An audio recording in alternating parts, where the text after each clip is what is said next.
Alright, so in this video, we're going to be doing part 2 of parametric derivative problems. Alright, so we have our first problem up on the board. We need to find where the graph is concave up and where it is concave down for these set of parametric equations, x equals t squared plus 1 and y equals t squared plus t.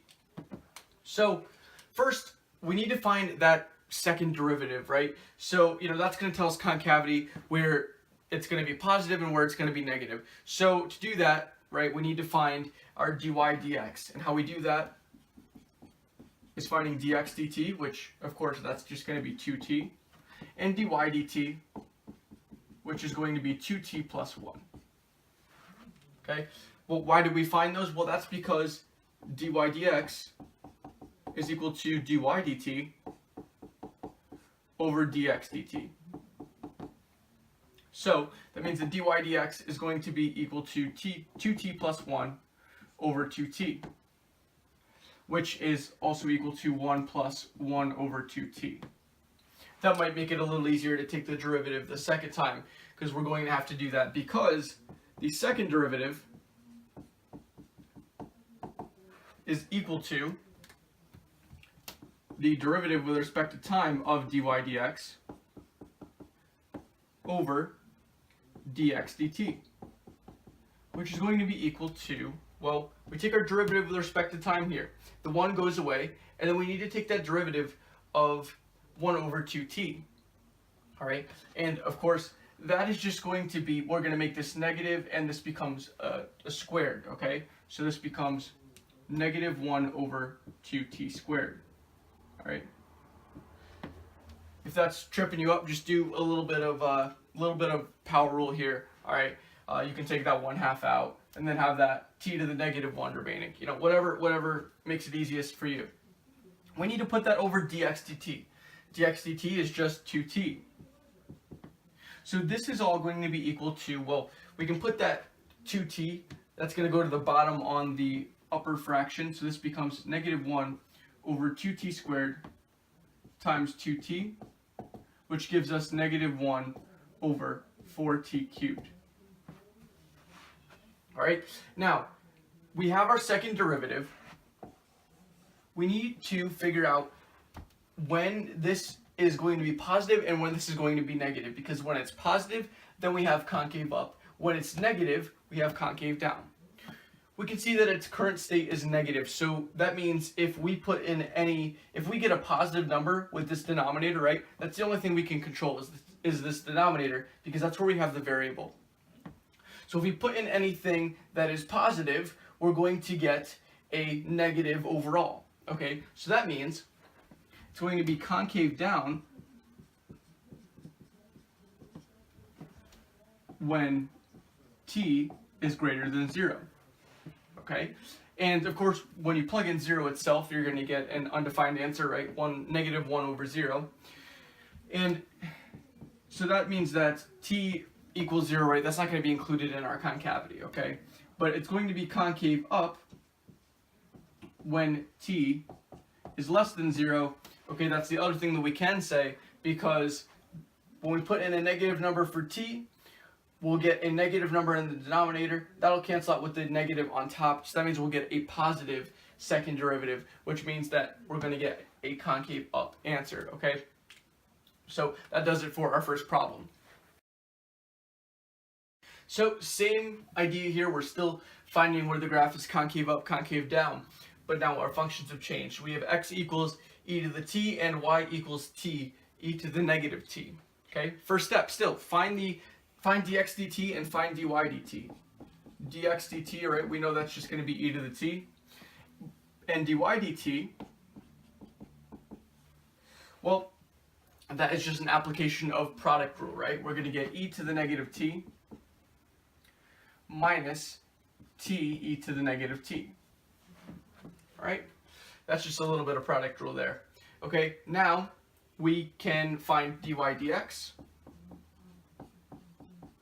Dy dx is just dy dt over dx dt, so it's going to be e to the negative t minus t e to the negative t all over e to the t. What we can do to simplify this and make it look a little, nicer, I guess, is we can factor out an e to the negative t on top, okay? We factor out that e to the negative t, we're going to be left with a 1 minus t on the inside, and of course that's still over e to the t. Now why did I say this? Why does this actually help us?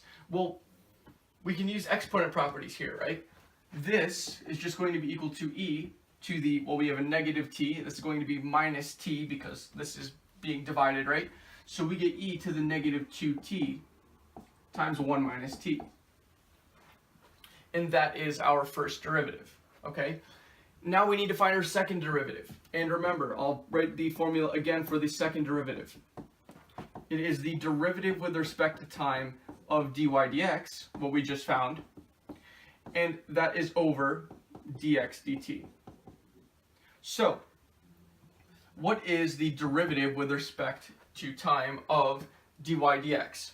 Okay, well that's just going to be another product rule, okay? So, first off, if we do the derivative of this piece first, that's just going to be a negative 1, so we'll get negative e to the negative 2t. And if we take the derivative of this piece instead, we will get negative 2 e to the negative 2t, and that's still going to be times 1 minus t. So that needs to be over dx dt, which we know to just be e to the t. Now we can simplify this just as we simplified the last problem, okay? We can take out e to the negative 2t.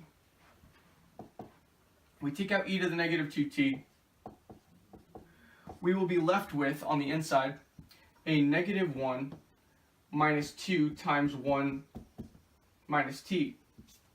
That's still going to be over e to the t. Okay? Just as the e to the negative t over e to the t became e to the negative 2t, e to the negative 2t over e to the t is going to be e to the negative 3t.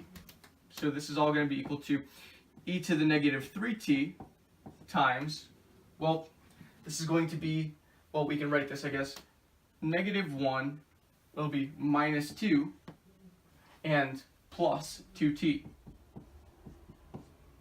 which will get us e to the negative 3t times 2t minus 3. Okay, so now we got to examine this and figure out where this is going to be positive and where this will be negative. Okay, and this is actually relatively easy to do. Okay, you might be scared with the e to the negative 3t, just having an e there in general, but realize that it doesn't matter what our exponent is. Okay, t doesn't matter for this because e to any power is always going to be a positive value, okay? So we don't actually need to worry about this piece right here. What we do need to worry about is 2t minus 3, okay? Where that's positive and where that's negative, because that alone is going to determine where the whole second derivative is positive or negative.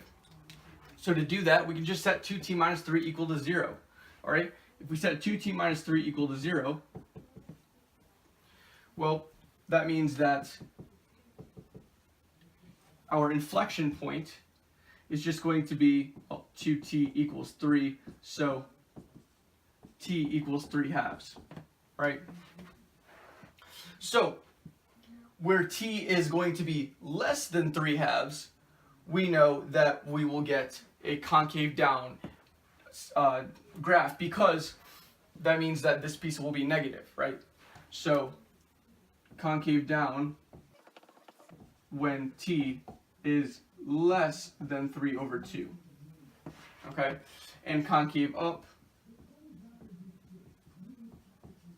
when t is greater than 3 over 2, okay?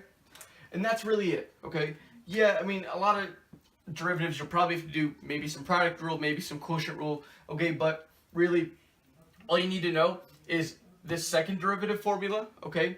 Which, that can be achieved just doing the chain rule. So it's not like you really need to memorize it. Of course, you probably should. It'll save you time on a quiz or test. But yeah, and of course, the first derivative as well. And just having a general knowledge of, okay, what does it mean for it to be concave down, concave up? When does that happen? All that stuff. I mean, if you know that, you'll do fine on any quiz or test that you may have. Alright, so that's going to do it for this video. So if this video helped you, make sure to leave a like and subscribe by clicking my icon in the top left.